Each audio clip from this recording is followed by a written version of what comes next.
স্বপ্ন কারোর সাথে শেয়ার করতে নেই, যেটা মানুষ ঘুমিয়ে ঘুমিয়ে দেখে এটাও স্বপ্ন, আবার আরেকটা আছে যেটা মানুষকে ঘুমাতে দেয় না, ওইটাও স্বপ্ন, ওটার ভিশন বলে। এই দুইটার একটাও কারোর সাথে শেয়ার করতে নেই। এর কারণটা কি? কারণটা হচ্ছে স্বপ্নের ব্যাখ্যা যেমনটা করা হয় তেমনটাই হয়।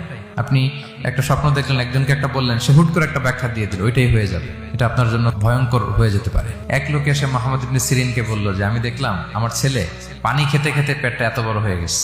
এই একই স্বপ্ন আরেকটা লোকও দেখলো, দেখে এক মূর্খের কাছে জিজ্ঞেস করলো। সে বলল, সর্বনাশ, এত বড় পেট হয়ে গেছে, তোমার ছেলে তো মারা যাবে। ঠিকই কয়েকদিন পরে ছেলেটা মারা গেল।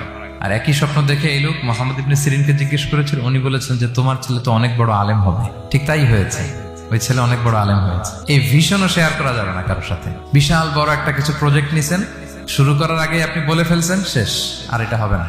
দেখবেন যে এখান থেকে কনস্পিরেসি, ওইখান থেকে শত্রুতা, ওইদিকে এটা করছে ওইটা করছে, আপনি আর আগাতেই পারবেন না। সো স্পেশালি যদি কোনো ভালো স্বপ্ন দেখেন, এট দ্য সেম টাইম খারাপ স্বপ্ন যদি দেখেন, এটা আপনি শেয়ার করবেন না কারোর সাথে। কারণ স্বপ্ন এটা কেবলমাত্র মন মস্তিষ্ক প্রসূত কোনো বিষয় না। মুমিন জীবনে এটা অনেক অর্থবহ। মাঝে মাঝে স্বপ্নের মাধ্যমে আল্লাহ মানুষকে বার্তা দেয়, ইলহাম পাঠায় স্বপ্নের মধ্য দিয়ে।